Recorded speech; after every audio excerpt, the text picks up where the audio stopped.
Hello everyone, this is Bhupendra and today I am starting the first video of my IoT series where I am going to cover the fundamentals of IoT.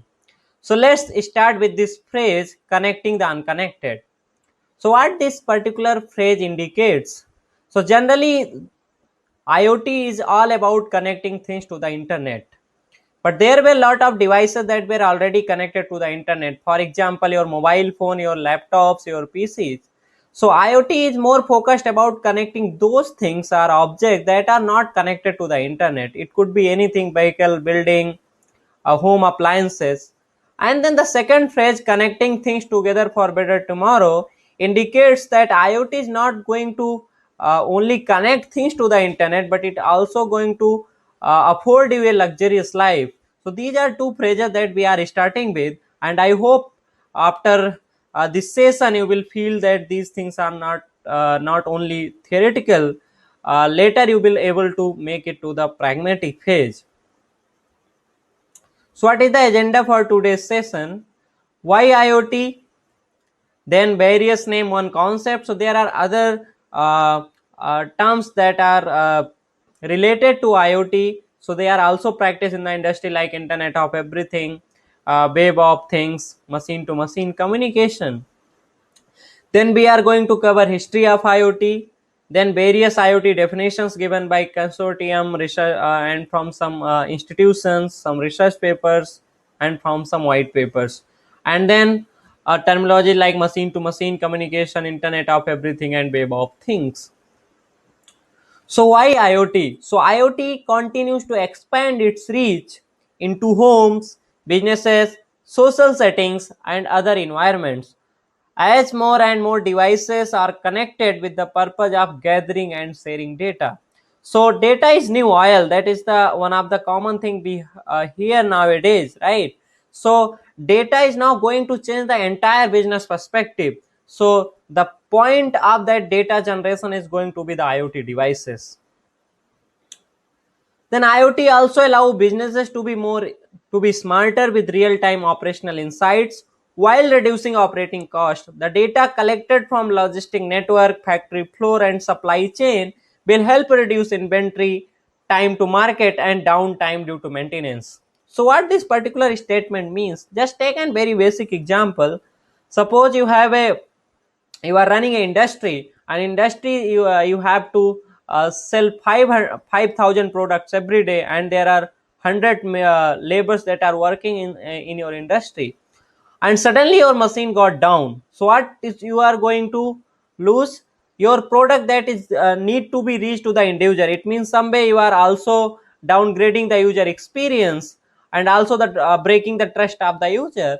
And in other perspective, if you are thinking that labors that are going to sit in the ideal until and unless that machine is going to be up, so those cost you need to pay, right? So by applying IoT, not only you can look for predictive maintenance, but also you can uh, reduce time to market, and it will also help you to downtime the maintenance. And there are other several potential benefits of IoT from a consumer standpoint. Apart from the convenience aspect, smart connected products can lead to increased energy efficiency, improved safety and security, and higher product quality. And again, there could be multiple benefits, not limited to these particular 3 4 benefits. And if I talk about some stats, so IT analysts everywhere tried to outdo each other's growth projection for 2020, from Cisco's 50 billion connected devices to Gartner's economic value at $1.9 trillion dollars. So you can see that how much money that is going to be invested into the IoT markets, around 1.9 trillion dollars.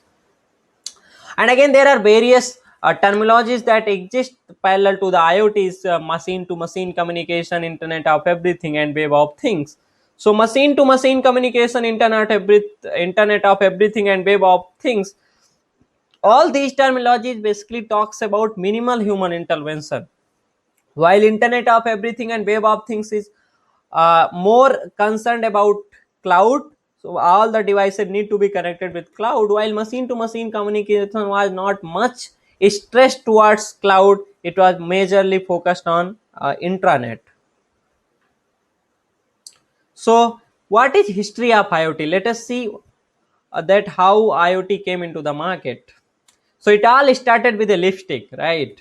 So a particular popular color of oil of Olay lipstick that Kevin Austin had been pushing as a brand manager at Procter and Gamble was perpetually out of stock. So this is the scenario that you are running a shop and automatically whatever the product in the shop got out of stock, and a customer is waiting for that particular product and you have to say no, that particular product is not available. So it's a very humiliating condition uh, for a person who is running the shop. So to come out of this problem, he thought of let us come with some idea which can automate this particular process, where we can have the can have the numbers that how many product has been sold, how many products are remaining in my shop, right? So with this he came with the concept of IoT. So he decided to find out why and found holes in data about the supply chain that eventually led him to drive the early deployment of RFID chips on inventory. So through RFID chips, easily you can calculate the numbers of the product available on your inventory. So and all the product there will be RFID chips and there will be RFID readers. So there will be scanning and the numbers will be easily available. So again, now those numbers should not be only available into your machines, but those numbers should be available to the remote locations. It means I am talking about cloud computing, so that you are sitting anywhere in the world can see those numbers.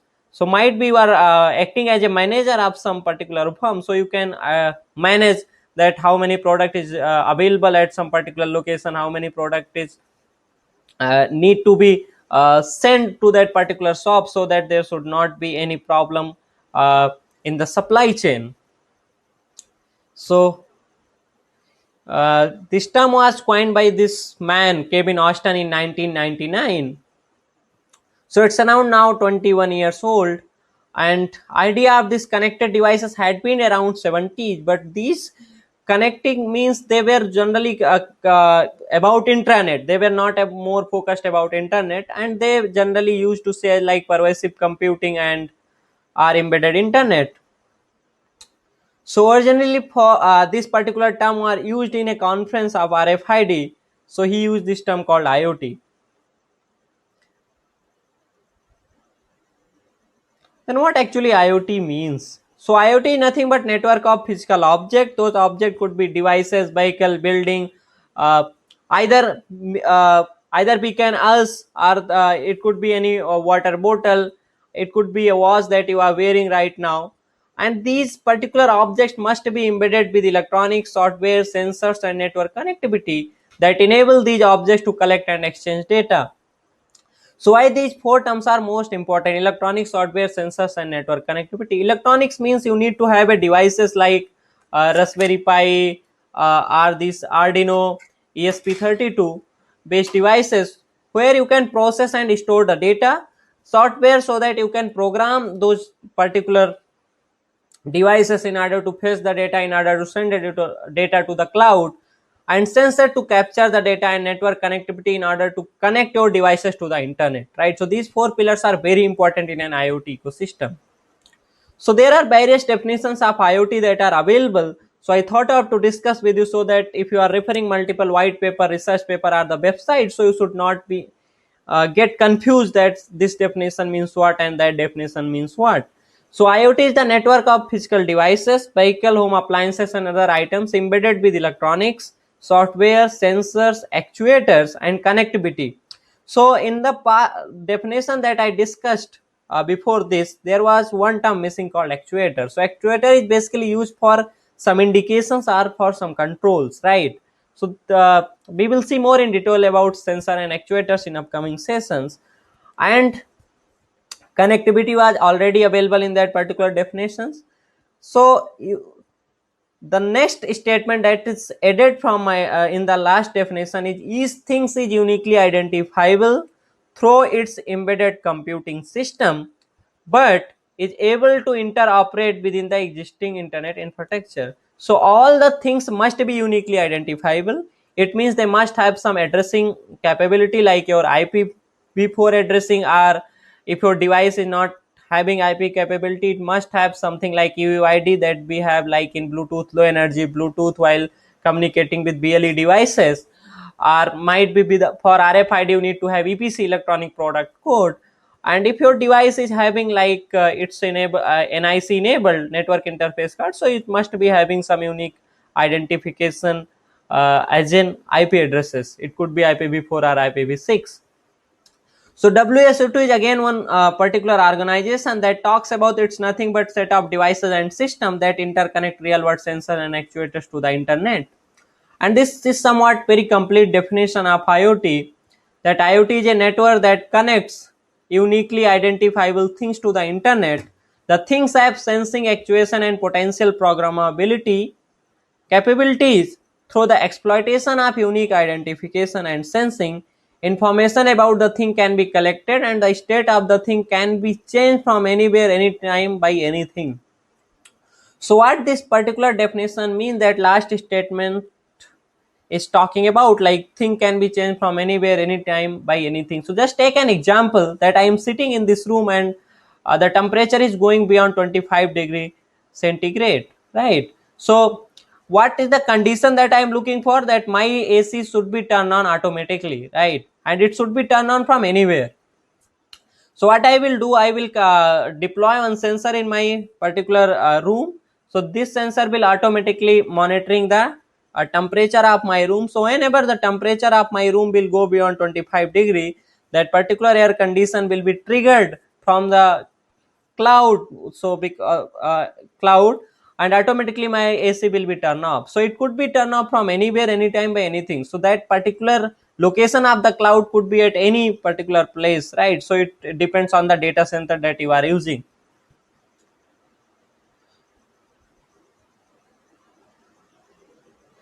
Then again, what actually IoT equation is? So being an engineer, we don't get satisfied until and unless we don't deal with the equations, right? So mathematics is very close to our heart. And once we will start the how AI is going to play a role in IoT, so we again have to deal with the mathematics. So what actually IoT equation is? Very similar. Physical object, and there should be some controllers, sensors and actuators, and then internet. So these four things, basically 4 or 5 things, makes your IoT complete. So it could be a physical object, some microcontrollers. With that microcontrollers you can attach some sensor and actuators for processing and storing the data. If you want at particular device, either you can directly send the data to the cloud, and then internet for connectivity. Okay, so now you have, there are a lot of other options. Direct, before pushing the data to the cloud, we can store the data at edge and fog nodes also. So those things we will discuss in upcoming videos.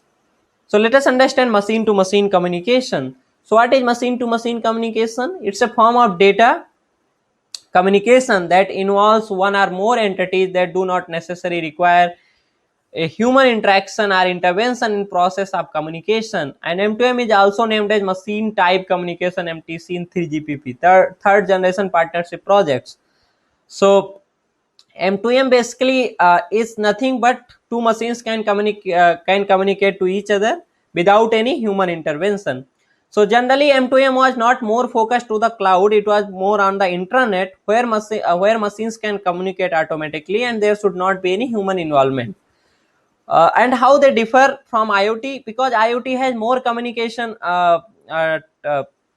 methods like Zigbee, you can talk about BLE, Wi-Fi, and the list goes on nowadays, NB-IoT, Sigfox, and then you have satellite communication. But while if I talk about M2M, at connectivity, it more focused on the cellular communication like 2G, 3G, 4G, and upcoming is 5G, and then wired based communication. And then there is also a term called Internet of Everything. This term was actually used by Cisco and Qualcomm.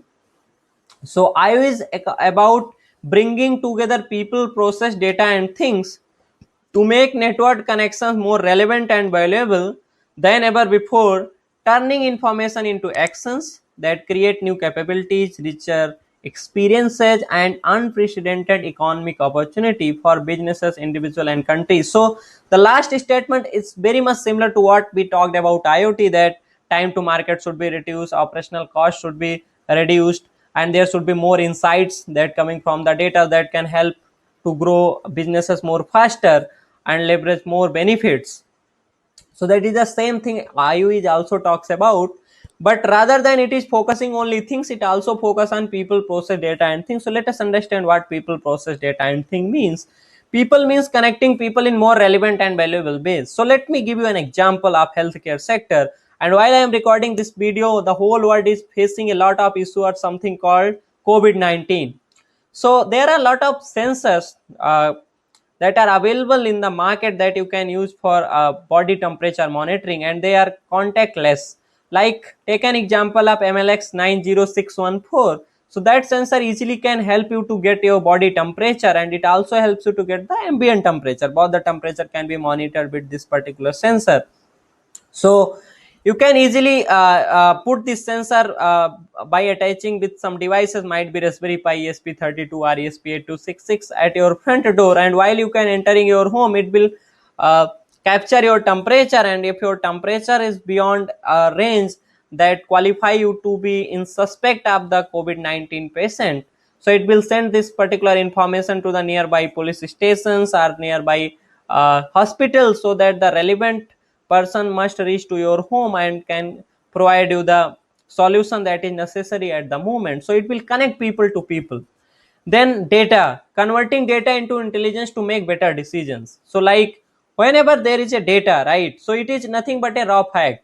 So making some intelligence or insight out of that data, that is more important in IoT also. So like when there is a temperature beyond a range that is getting sent to your hospital or nearby police station, so that is nothing but information, and below that particular threshold, it is nothing but just a data that is not much meaningful, but this can be used for further analytics and all. So next, process, delivering the right information to the right person or machine at the right time. So this is one of the important aspect in IoT. Your data must not be manipulated in between. It means integrity of the data is important. So security perspective is also important in the process. So how you are going to design the rule engines that are going to help you to reach to the end user. So that must be designed with very careful, keeping in the mind of security and all. And the last particular thing that only IoT concerned about is things, that also IoE involves physical devices and objects connected to the internet and each other for intelligent decision making, often called IoT, right? So the fourth term is things. So the IoE basically talks about four pillars: people, data, process, and things, while IoT only talks about things. Then there is again one more terminology called web of things. So that basically nothing but a software architectural style and programming patterns that allow real world objects to be part of the World Wide Web, WWW. Similarly to what the web is to the internet, the web of things provides an application layer that simplifies the creation of internet of things applications. So like generally we deal with internet nowadays using uh, Google Chrome browser, Mozilla Firefox. So we have generally a URI or URL, and through that we can reach to the internet server and we can get the same data. So same web of things also talks about, it will provide an application layer through which you can directly get the data that is coming from the devices. So let us understand with this particular diagram. So you can see at a particular end there is a sensor, temperature, humidity, light switch, and a list may goes on, like proximity sensors and others. So they will be connected with a web of things server using some protocol like UART, I2C, USB, BLE, or it could be with some direct GPIO connection through one wire. And your data from sensor will reach to a web of things device, and from that web of things device uh, that is acting as a server, so those things will be exposed to the end user with some means like WAT service framework or restful resource management. It will expose your resources to the end user with some APIs, right? And those APIs use some methods like get, put, post, and delete. So these things we'll discuss in detail in upcoming series. Then device management. Suppose there are 10 devices from where data is coming. So how you are going to understand from where your data is coming at the server? So you need to have a device management For this we have concept like access token and all.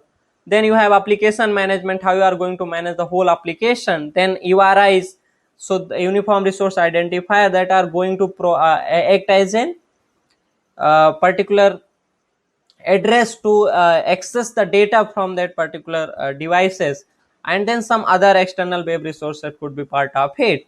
And generally at application end you can have a mobile app, or you can have a particular web applications like HTML5 based, or with other means now also available like Angular, uh, or if you are using Node with Express, you can also use those things.